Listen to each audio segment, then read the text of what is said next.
I think we have a mistaken idea, especially in America, why we go to college.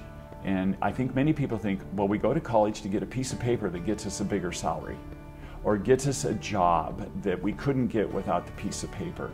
Instead of saying, no, I go to college to learn, and to learn how to learn, and to be a lifelong learner.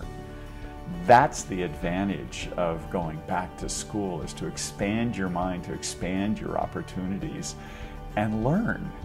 Because why should you stop at 20-some years old, like, well, I've learned it all now. Yeah, now it's just life experience, that's all I've got. No, there's so much more to learn from your fellow students and from these incredible professors. I was looking at other schools and they were cohort oriented. And what Linfield offered me was the opportunity to be just like any college student. I could choose my electives, I could choose my path.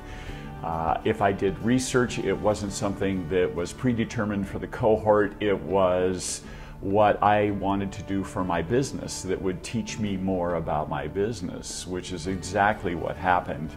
Once I took the management degree path, knowing that I wanted a business degree, I started looking at the other degrees and decided, well, a marketing degree didn't seem like the right path, and I kept looking at international business.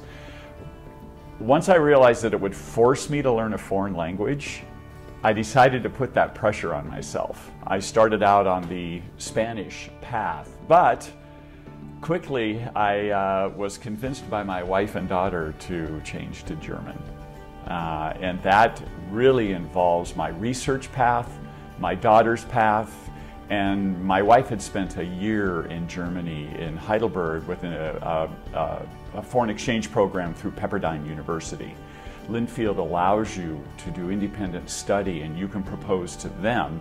Obviously, you have a faculty advisor who chooses or makes a decision or a determination along with the registrar that is an ideal path for your independent study. I wanted to do a study of consumers and their purchasing habits and their likelihood to purchase based on the natural, organic, or sustainable nature of either the product inside or the packaging on the outside, and compare Portland, Oregon consumers to Freiburg, Germany, one of the more recognized greenest markets in the EU.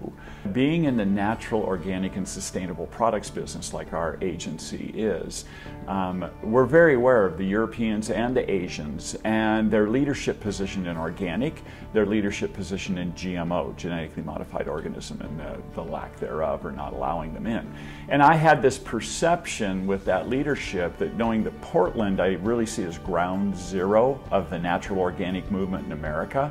I'm sure other cities like Austin might argue, or Boulder, that they too are. But I see, Portland as the epicenter. I wanted to go to where I thought we were getting the cues from and seeing just how far advanced they were as consumers. Were they more inclined to move to purchase based upon non-GMO or based upon the organic nature of the product, or were they as concerned about their packaging, the recycling, or the sustainable nature of the product, not just the recycling nature of the product. So that's what I wanted to discover and see, who's really leading the way here and where are we as Americans different from the EU.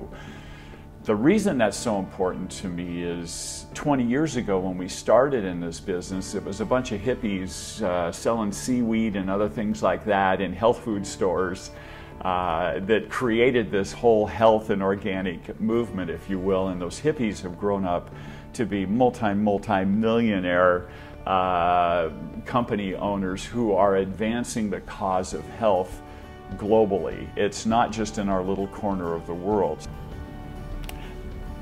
I literally thought at first I was checking a box of a commitment from 40 years ago. And what a great opportunity to do it with a school that I admired in a format that was conducive to my work-life balance. I had no clue how much I would learn.